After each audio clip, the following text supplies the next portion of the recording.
Hello, Steven. It's Steven Greg Snowstorm calling from over at Rock Addict Radio. How's it going today? And thank you for taking the time for this interview with He Who Binds Himself. How are you today, sir? Everything's going great here. How are you? Doing good, man. You released your debut self-titled album, He Who Binds Himself, this January 7th of 2020, just shortly before the virus shut down. What was going through your mind at this time?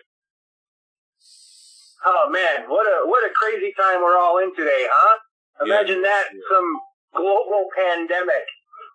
For us, it was kind of, we were getting ready to release our album in January time. We released it digitally, and then the virus hit. And for us, we had orders in already for CD duplication and stuff. So the virus kind of delayed. I mean, everybody knows, shut down everything here in the States and delayed a lot of businesses. So our CD orders were delayed, 3 or 4 months. So it kind of just pushed everything back on our CD release. And given the fact that there's not a lot of tours going on or a lot of local shows, we're just trying to really push the album through digital media like Facebook, and it's available on Spotify, and we use DistroKid for all of our digital distribution, and Metal Devastation does our physical CD copies. So we're just trying to keep pressing forward given the current situation, you know what I mean? Yeah, I understand. Many bands are struggling over this. How are you keeping yourself motivated and keeping pushing ahead?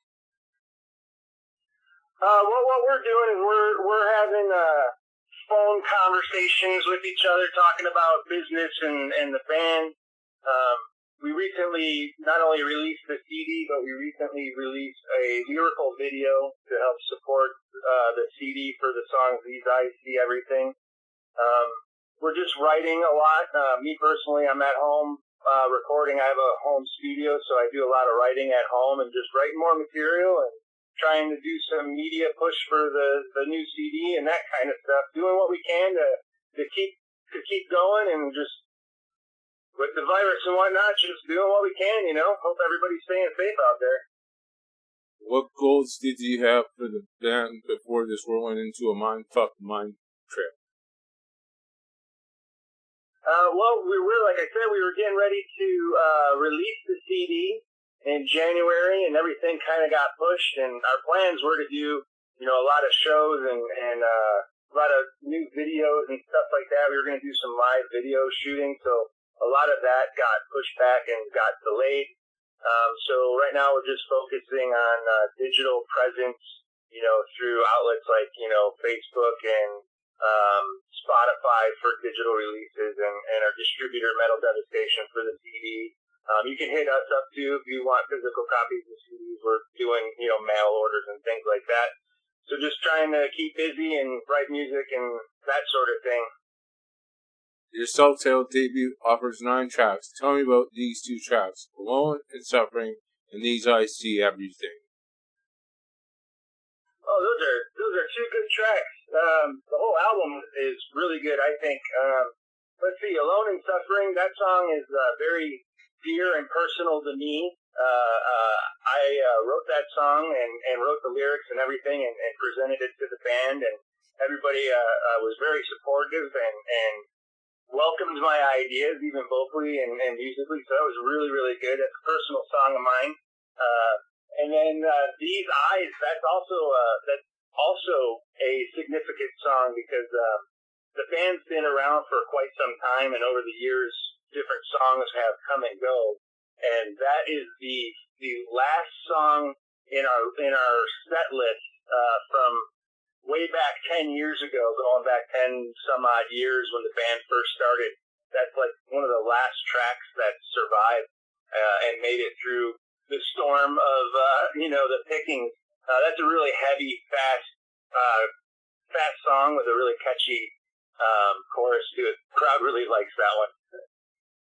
What topics did you all consider writing about for this album? Oh man, topics. We don't really shy away from anything really. Nathan Gearhart, our vocalist, a lot of that stuff is really left up to him we give him kind of free reign to, express himself creatively. I mean, he's the vocalist, so that's his area of expertise. We all chip in ideas, if we hear something crazy on the news or something happens to us personally, we'll throw some ideas over to Nathan and, hey man, it'd be cool if you, wrote a song about this. I heard this in the news or whatever. And that's actually happened. There's a track, on our album called, This Time She Found Us. That song was actually, the lyrical content was actually driven from a news, article that happened here in Phoenix, Arizona. So yeah, we don't really shy away from everything. It's just whatever comes at the time, whatever feels right and whatever flows lyrically. And, we let Nathan have a lot of free range for that. What are your favorite tracks off your debut and why? Oh, that's a tough question. So for me, I've been playing music pretty much all my life as far as I can remember. And, one of the stories I tell people about this album is, I've recorded a lot of different albums and different bands, and I have this thing where I don't like to listen to my albums, if that makes sense. Like, I don't know if I'm just too critical of myself or whatever, or I don't really listen to a lot of the albums that I've recorded in the past, except this one. For some reason, this album, I will put this album in my stereo and just in my radio, or if I'm working at home, I'll put it on just random play and repeat. I could listen to this album all day for hours, and I'm not sure why. It's just, I don't know, I really feel that this album's got a lot of good songs that hit a lot of different genres. We got some fat thrash riffs in there and death riffs, and so a little bit of melodic and brutal, and I mean, it's just, we don't limit ourselves when it comes to writing. We're just whatever feels good and comes out and makes your head move. That's what we're all about. Have a good time writing music, and we hope you guys enjoy it as much as we do. We love all that stuff. What are your favorite memories about this album recording session? And what kind of sound did you want to get? Great question. Let's see. Favorite memory. Well, we recorded this album at a studio here called Dylan Recording, with a gentleman named Byron Filson, who I've known for a long, long time. He's also, he's a big name here in the Phoenix area, both musically and for his studio. And just recording with him is just an awesome experience. It's so, I'm not nervous when I'm there. It's just really relaxing, and his environment is really cool. So we had a lot of good times just joking and laughing, and me and the guitarist, Gabe, spent a lot of time there, obviously, recording guitar tracks, and it was just really open and free and a fun environment. And as far as the sound, we had discussed what kind of sound we were looking for prior to the record. We really wanted to just kind of capture almost like a live recording, a really raw, but still, with the modern engineering and recording techniques, but we didn't want to do a lot of editing or a lot of over-processing. We wanted to keep it real raw, real death metal, real just, like as if you were in the room listening to us play it. That's what we wanted to go for, and I hope and I think we accomplished that. I hope you guys like it. How long did it take you to write this album?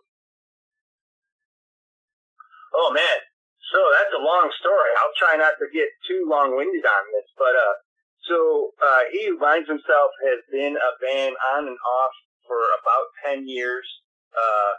Some of the guys have been in other major projects. I've been in some other major label-related projects, and it started as just kind of a side band. Some of us getting together, drinking some beers, writing some music. Here it is, 10 years later. All of our other projects have gone different ways, and we've come together to make this our primary focus. So this album is actually a gathering, I'd say, of the last 10 years or so of us just writing music and hanging out and being buds and finally having the opportunity to really focus on this material and put it down in a CD format for you guys to listen to and check it out. Where did you record your debut? Oh, sure. I touched on it. We recorded here in Phoenix, Arizona at a studio called Dylan Recording. The engineer, his name's Byron Filson. He also plays in a band called Pelvic Meatloaf here in Arizona. He's pretty well known. You can look him up at Villain Recording. I think it's .com. Just do a Google, you'll find it. Great guy. I've recorded with him a couple times in the past. Everything was recorded there except for the bass tracks. I actually recorded the bass tracks myself at my studio called Mass Insanity Productions, as well as the solo in Alone and Suffering was also recorded at my studio. But everything else was sent over and recorded at Byron at Villain Recording, and he mixed and mastered and engineered it all. And we want to thank him. He did a great job. And if you guys are ever looking for any type of studio work, he does internet stuff too. So hit him up. He's an awesome guy to work with. Who did the artwork for this album? Oh, the artwork. So the artwork was actually a bunch of different people. If you check out the album cover, which you can find on our website and Facebook, and Spotify has all the artwork on it. The actual head of the album was done by a company, Brutal Disorder Logos. He designed the head, and then the actual word and text was done by a girl named Michelle Barassa.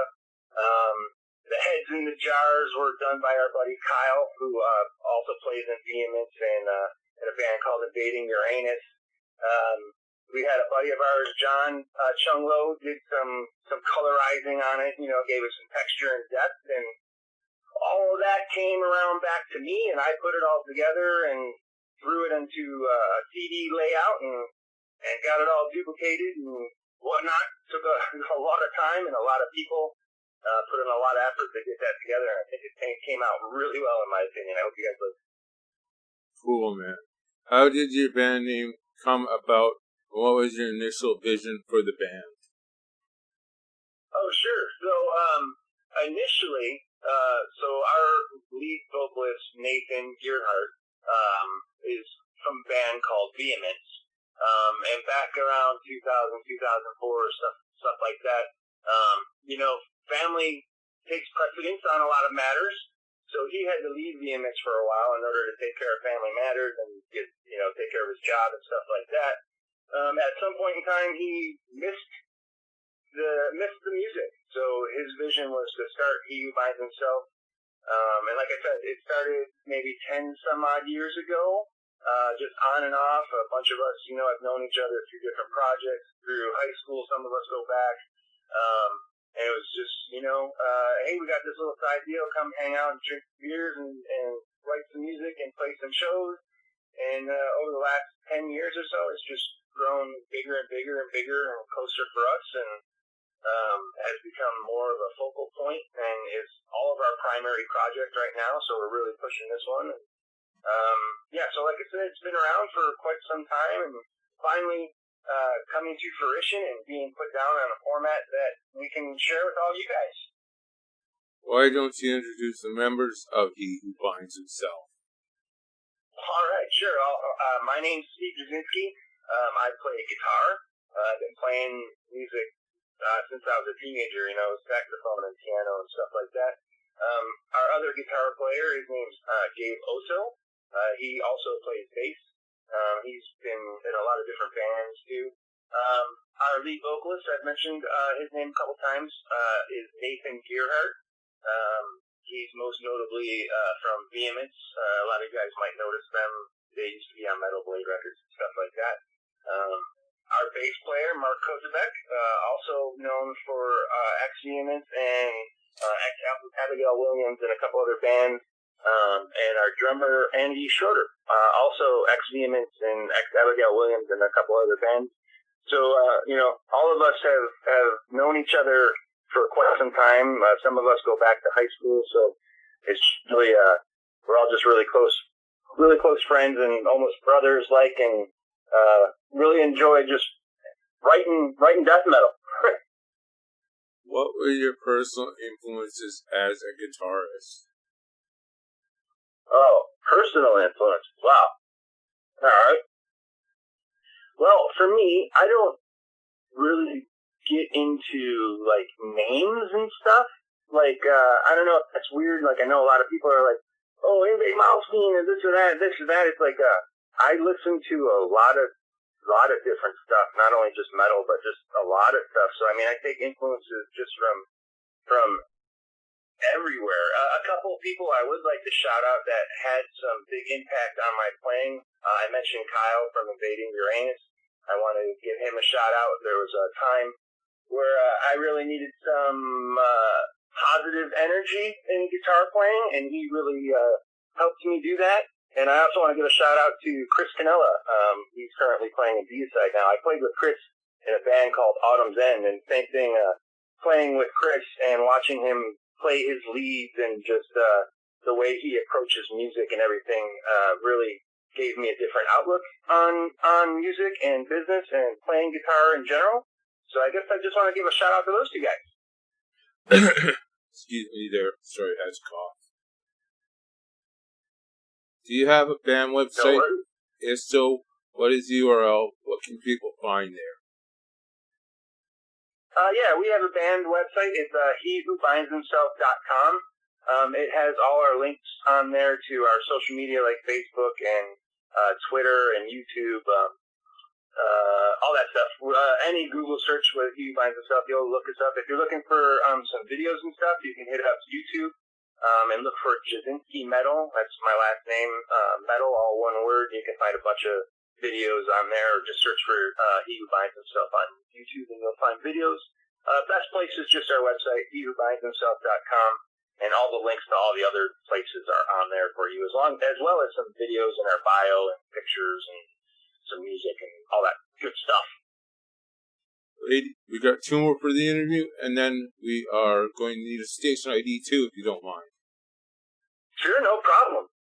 Okay, the second last question of the interview is, Lady Cat Chaos is well known in the scene for over 35 years. How did you meet up with her, and have you thought about joining her roster under Casperia Promotional Management?